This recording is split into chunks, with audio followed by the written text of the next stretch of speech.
صحیح بخاری حدیث نمبر 336۔ ہشام بن عروہ نے اپنے والد سے روایت کیا، وہ حضرت عائشہ سے، کہ انہوں نے اسماء رضی اللہ تعالی عنہا سے ہار مانگ کر پہن لیا تھا، وہ گم ہو گیا۔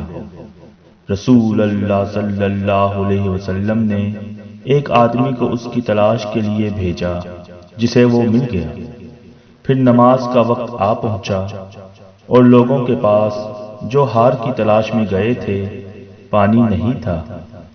لوگوں نے نماز پڑھ لی اور رسول اللہ صلی اللہ علیہ وسلم سے اس کے متعلق شکایت کی۔ پس اللہ تبارک و تعالی نے تیمم کی آیت اتاری، جسے سن کر اسید بن حذیر نے عائشہ رضی اللہ تعالی عنہا سے کہا، آپ کو اللہ بہترین بدلہ دے، واللہ جب بھی آپ کے ساتھ کوئی ایسی بات پیش آئی جس سے آپ کو تکلیف ہوئی تو اللہ تعالیٰ نے آپ کے لیے اور تمام مسلمانوں کے لیے اس میں خیر پیدا فرما دی۔